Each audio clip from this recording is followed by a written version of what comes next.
Hello students, कैसे हैं आप सब। Welcome to our YouTube channel Knowledge Hub. Knowledge Hub में एक बार आपका फिर से स्वागत है। और स्टूडेंट, आज हम जो क्लास लेकर आए हैं वो है पेडागोजी की और साथ में बाल मनोविज्ञान के लिए। पेडागोजी और जो यानी पेडागोजी और चाइल्ड जो साइकोलॉजी जो है वो क्वेश्चंस पूछे जाते हैं HTET, CTET और रीट के एग्ज़ाम में। इन सभी एग्ज़ाम में जो टीचिंग एग्ज़ाम हैं उनमें यहाँ से क्वेश्चन ज़रूर पूछे जाते हैं। तो उसके लिए आज हम ये प्रैक्टिस सेट करवाने वाले हैं। पेडागोजी और बाल मनोविज्ञान का जो सब्जेक्ट हैं उनका हम प्रैक्टिस सेट करवाने जा रहे हैं। HTET, CTET और RTET के एग्ज़ाम में यहाँ से क्वेश्चन ज़रूर पूछे जाते हैं, स्पेशल ये मेंशन किया गया है। तो इस प्रैक्टिस सेट में हम कुछ सिलेक्टेड ही क्वेश्चन इसमें करने वाले हैं ताकि आपका रिवाइज होता रहे साथ के साथ। इसके अलावा जो कैंडिडेट नए हैं तो डिस्क्रिप्शन बॉक्स में टेलीग्राम चैनल का लिंक दिया है, वहाँ से टेलीग्राम चैनल पर जुड़ जाएँ ताकि आपको PDF वगैरह मिलती रहे। और जो कैंडिडेट पहली बार ये वीडियो देख रहे तो चैनल नॉलेज हब को सब्सक्राइब जरूर कर लें ताकि आपको नई अपडेट्स मिलती रहे, नई क्लासेस आपको रेगुलर मिलती रहें। तो चलिए फटाफट से आज की क्लास शुरू करते हैं जो स्पेशल HTET के एग्ज़ाम के लिए बनाई गई है। HTET, CTET यानी कि जो टीचिंग एग्ज़ाम के लिए। तो सबसे पहले है question number first, if the teacher will never fail in his attempt, यानी कि अध्यापक अपने प्रयास में कभी असफल नहीं होगा यदि, यानी कि एक अध्यापक अपने प्रयास में असफल नहीं होगा अगर वो क्या करता है। ऑप्शन ए है उसके अंदर अनुशासन है, ऑप्शन बी है उसे शिक्षण विधियों का ज्ञान है, ऑप्शन सी है उसके अंदर धैर्य हो और वह जल्द परिणाम पाने के चक्कर में ना पड़े, ऑप्शन डी है ये सभी।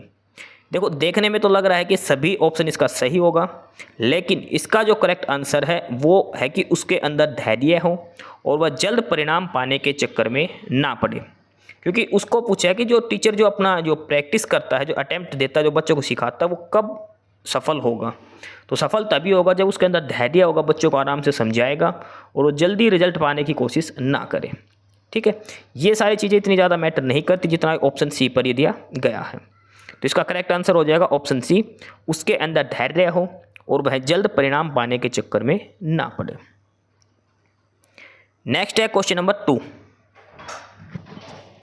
क्वेश्चन नंबर सेकंड है, who is the best teacher as per your opinion, यानी कि आपके हिसाब से सबसे अच्छा टीचर कौन है, आपकी नज़र में कौन सबसे अच्छा अध्यापक है। ऑप्शन ए है जो विषय वस्तु के मुश्किल पक्षों को भी आसान करके समझाता हो, ऑप्शन बी है जो श्याम पटेल की ब्लैक बोर्ड का अच्छा प्रयोग करता हो, ऑप्शन सी है जो विद्यार्थियों को कक्षा में शोर नहीं मचाने देता, या फिर ऑप्शन डी है जो सुस्पष्ट बोलता है। तो बेस्ट टीचर कौन होगा।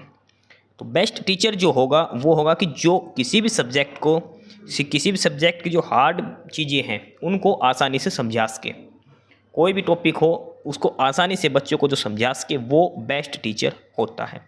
ऑप्शन ए इसका करेक्ट आंसर हो जाएगा।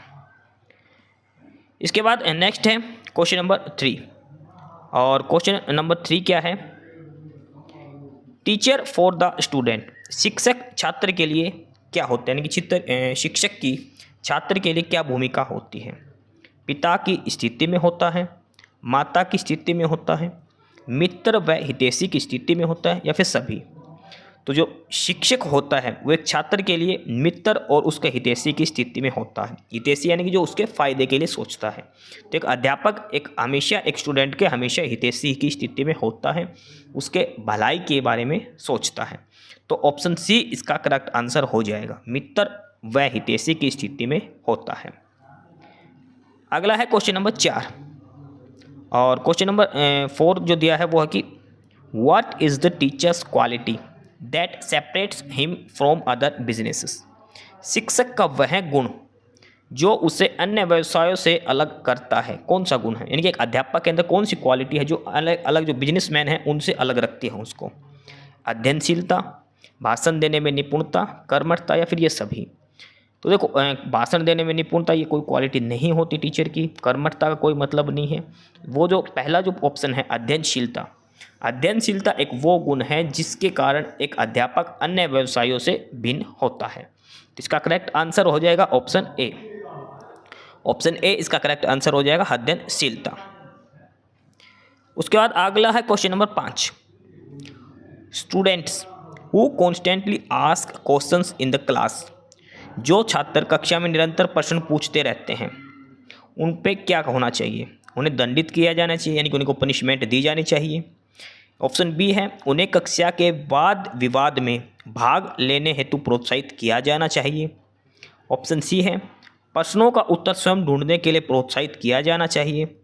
या फिर ऑप्शन डी है उन्हें लगातार प्रश्न पूछने के लिए प्रोत्साहित किया जाना चाहिए। यानी कि जो बच्चे क्लास में लगातार क्वेश्चंस पूछते रहते हैं उनके लिए चार ऑप्शंस दिए गए हैं, उनके लिए कौन सा एक ऑप्शन है, उनको क्या कुछ करना चाहिए? या तो उनको पनिशमेंट दी जानी चाहिए, या उनको जो कंपटीशन होता है, जो वाद विवाद जो प्रतियोगिता उसमें भाग लेने के लिए बोलना चाहिए।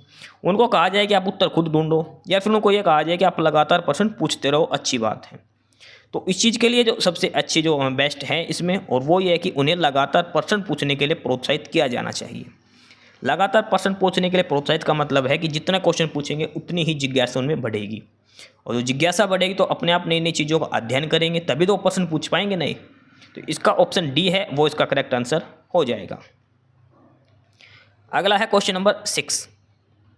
क्वेश्चन नंबर 6 है the purpose of education in your thoughts. आपके विचार में शिक्षा का उद्देश्य क्या है? शिक्षा के क्या उद्देश्य हैं? बालक को ज्ञान देना, बालक को बुराइयों से बचाना, बालक में आत्मविश्वास पैदा करना, या फिर ये सभी? तो ज्ञान देना और बुराइयों से बचाना ऐसा कुछ नहीं है। जो मेन उद्देश्य है, जो प्रमुख जो पर्पज़ है, मेन पर्पज़ है, वो है बालक में आत्मविश्वास पैदा करना। जो स्टूडेंट है उसके अंदर जो सेल्फ कॉन्फिडेंस है वो पैदा करना, बच्चे के अंदर आत्मविश्वास पैदा करना, ताकि वो किसी भी स्टेज पर घबराए नहीं। ऑप्शन सी इसका करेक्ट आंसर हो जाएगा। अगला है क्वेश्चन नंबर 7। क्वेश्चन नंबर 7 में है what do you think about the inclusion of ethical education in the text. पाठ्यक्रम में नैतिक शिक्षा के शामिल करने के विषय में आपका क्या विचार है? जो नैतिक शिक्षा जो होती है उसको एक पाठ्यक्रम के अंदर सम्मिलित करने से क्या फ़ायदा होगा? इसका कोई लाभ नहीं है। यह छात्रों के चरित्र के विकास के लिए लाभकारी हो सकती है। यह छात्रों पर एक बोझ मात्र है, या फिर नैतिक शिक्षा केवल पुस्तकों द्वारा नहीं दी जा सकती। तो नैतिक शिक्षा जो विषय है, जो पहले होता था, जो बाद में बंद कर दिया गया, तो इसको शामिल करने का जो फ़ायदा वो है कि यह छात्रों के चरित्र के विकास के लिए लाभकारी हो सकती है।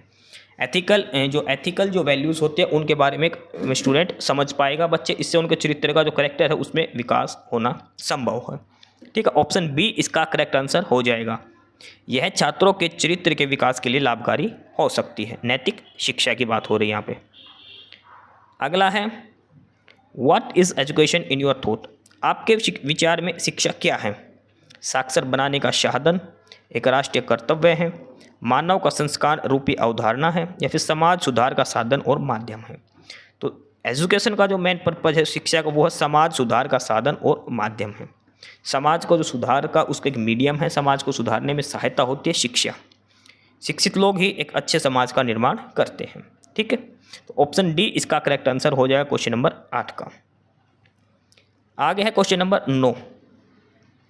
क्वेश्चन नंबर 9 है what else should a teacher teach his students other than knowledge. एक शिक्षक को ज्ञान के अलावा अपने विद्यार्थियों को और क्या सिखाना चाहिए? यानी जो नॉलेज है जो पढ़ाते हैं उसके अलावा भी और एक्स्ट्रा चीज़ें सिखानी चाहिए एक टीचर्स को। कौन कौन सी हैं? समय का सदुपयोग बताना चाहिए, विपरीत परिस्थितियों में भी संयम और संतुलन न खोना ये भी बताना चाहिए, लक्ष्य प्राप्ति के लिए अथक प्रयास करना भी चाहिए, या फिर ये सभी? तो एक शिक्षक का दायित्व तो होता है कि वो बच्चों को सारी चीज़ें सिखाएं, उसको ये बताएं कि समय कितना इम्पोर्टेंट है, समय को वेस्ट नहीं करना चाहिए, उसका सदुपयोग करना चाहिए। ऑप्शन बी है कि जी कैसी भी सिचुएशन आ जाए आपको अपना संयम धैर्य बनाए रखना है, आपका संतुलन नहीं खोना है। और ऑप्शन सी है कि लक्ष्य प्राप्ति के लिए अथक प्रयास। अगर आप मान लो कहीं एक बार फेल हो जाए तो हार नहीं माननी चाहिए, निराश नहीं होना चाहिए, लगातार प्रयास करते रहना चाहिए। तो ऑप्शन डी इसका करेक्ट आंसर हो जाएगा। ऊपर के तीनों उपरोक्त सभी ये सही इसके आंसर हैं। एक शिक्षक को ज्ञान देने के अलावा ये सारे गुण बच्चों को सिखाने चाहिए। उसके बाद आगे है क्वेश्चन नंबर 10। वो है कि there is a reason for not serious about children's education. बच्चों के पढ़ाई के प्रति गंभीर न होने का क्या कारण है? यानी कि बच्चे पढ़ाई को लेकर सीरियस नहीं है, उसका क्या रीजन है? जीवन के स्पष्ट लक्ष्य का अभाव, शिक्षा के द्वारा उन्हें पुष्ट पोषण न मिलना, एक शिक्षित पारिवारिक परिवेश, या फिर ऑप्शन डी ए और बी दो?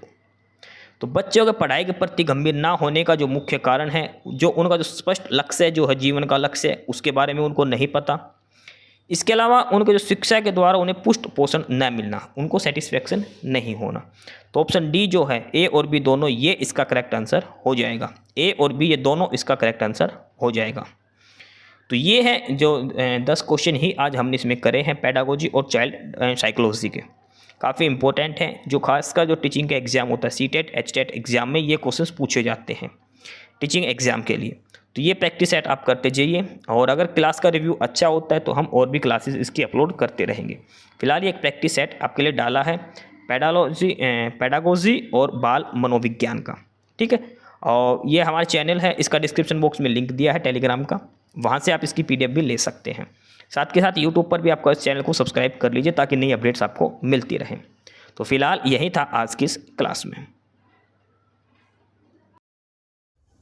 एस्पिरेंट्स, यही था आज की इस वीडियो में आपके लिए, ठीक है। और बाकी अगर कुछ नहीं समझ में आया या कुछ पूछना हो या फिर किसी स्पेसिफिक टॉपिक पे पूछना हो, वीडियो बनवानी हो, तो आप कमेंट बॉक्स में कमेंट कर सकते हैं, ठीक है।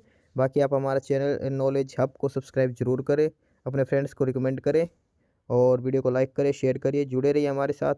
मिलते रहेंगे आपके साथ रोज़ रोज़ नए कंटेंट के साथ, नई अपडेट्स के साथ, ठीक है। और चैनल को शेयर ज़रूर करें अपने फ्रेंड्स के साथ। एक बार फिर से जो एस्पिरेंट्स, जो कैंडिडेट्स नए हैं, वो चैनल को सब्सक्राइब जरूर करें, अपने चैनल नॉलेज हब, ठीक है। मिलते हैं नई अपडेट्स के साथ, तब तक के लिए बाय।